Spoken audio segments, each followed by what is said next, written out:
έριξε κάποια κόκκινα, πριν πήρα ένα τσαούσι καλό. Έριξα μία ακόμα, μου ξεψάρισε ένα καλό ψάρι κόκκινο, ξέρω εγώ 4-5.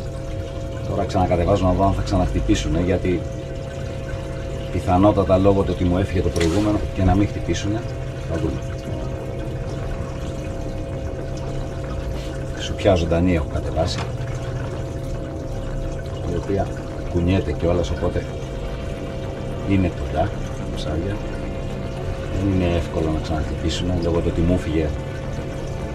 Δεν έχει 2 λεπτά που μου φύγε το τσαρούσι. Ίσινα κρίδα. Κόκκινο ήταν τώρα. Η υποτονικότητα δεν χτυπάνε τα ψάρια. Δύσκολα κάνουν το λάθος.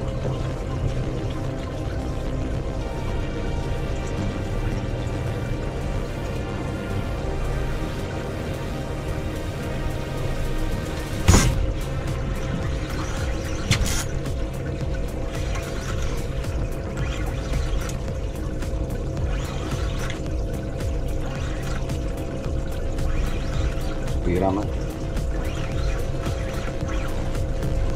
περίεργα χτυπήματα, δεν θα είναι πιασμένο καλά, ίσως πιθανώς. Καλό ψάρι μου, θα δείξει. Καλό λίγα φρένα.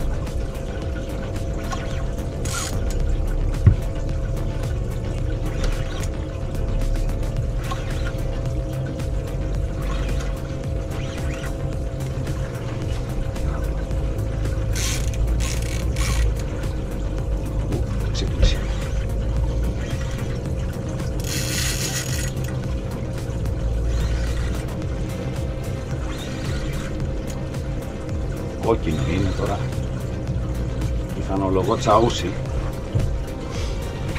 αλλά σίγουρος δεν είναι.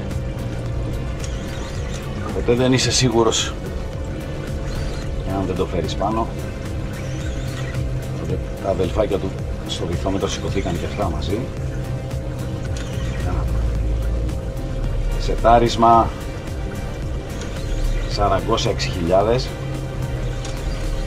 νήμα 5,5, ίσως είναι λίγο παραπάνω από 5,5.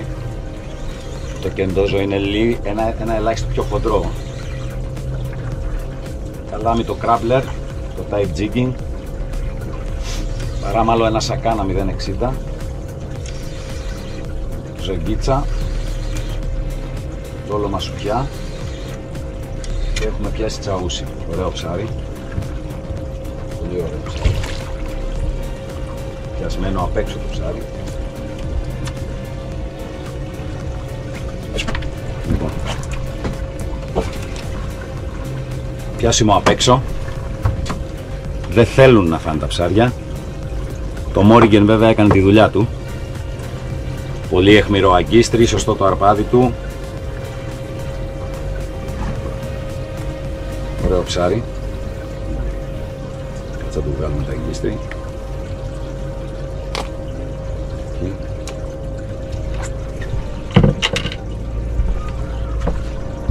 Ψαρούκι.